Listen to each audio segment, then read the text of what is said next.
ओम शांति। सुनते हैं आज 30 जून 2026 के परमात्मा महावाक्यों से कुछ डिवाइन सीक्रेट। आज बाबा कहते हैं कि यदि हम बच्चों को 21 जन्मों के लिए वर्षा चाहिए, प्रारब्ध चाहिए, तो हमें बाप पर पूरा पूरा बलिहार जाना है। अर्थात तन मन धन जन संबंध से बाप पर संपूर्ण रूप से बलिहार जाना है, अपना जीवन स्वाहा कर देना है, अर्पित कर देना है इस यज्ञ में। यदि हम ऐसा करते हैं तो बाबा कहते हैं गारंटी है कि 21 जन्मों की राजाई हम बच्चों की है। साथ ही आज बाबा ज्ञानी तो आत्माओं की, बच्चों की मुख्य निशानियां सुनाते हैं कि वे बहुत ही पक्के हैं और 21 जन्मों का प्रारब्ध भी उन्हों को मिलेगा। तो उनकी निशानी यह है कि वे सवेरे सवेरे उठ करके बाप को याद करते हैं। बाबा कहते हैं कि जो बच्चे जल्दी सोते हैं और जल्दी उठते हैं, वे पूरे दिन में उनकी स्थिति जो होती है वो बहुत ही अच्छी होती है, बहुत ही स्टेबल होती है, पुरुषार्थ के अनुसार शक्तिशाली स्थिति होती है।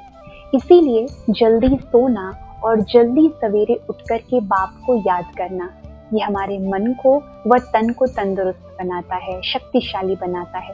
बाबा कहते हैं कि इसमें कभी भी अपनी मनमत या परमत मिक्स नहीं करनी है, लेकिन बाबा को सब कुछ सौंप करके निश्चय बुद्धि हो करके हमें अपनी पुरुषार्थ पर बहुत ध्यान केंद्रित करना है।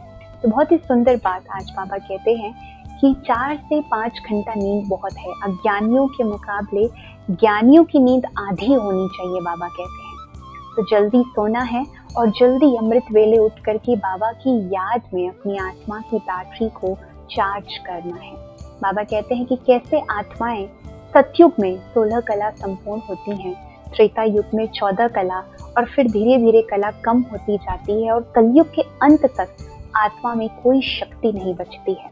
तो हमें संगम युग पर जब बाबा आकर के हमको सिखाते हैं, समझाते हैं, हमें समय का सदुपयोग करना है और अपनी स्थिति को ऊंच बनाने के लिए, श्रेष्ठ बनाने के लिए बाप की निरंतर याद का अभ्यास करना है। सवेरे सवेरे उठ करके ज्ञान का विचार सागर मंथन करना है, जिससे हमारा ज्ञान और भी ज्यादा स्पष्ट होता जाएगा और वो ज्ञान की धारणाएं हमारे जीवन में आती जाएंगी। तो आज की मुरली के इन मुख्य बिंदुओं को हम अपनी स्मृति में रखेंगे कि आज बाबा हम बच्चों को कैसे बलिहार जाने की शिक्षा देते हैं और बलिहारी से ही 21 जन्मों की प्रारब्ध कैसे जुड़ी हुई है, इस बात पर हम पूरे दिन में चिंतन करेंगे और अपनी स्थिति को श्रेष्ठ व ऊंच बनाने का पुरुषार्थ करेंगे। ओम शांति।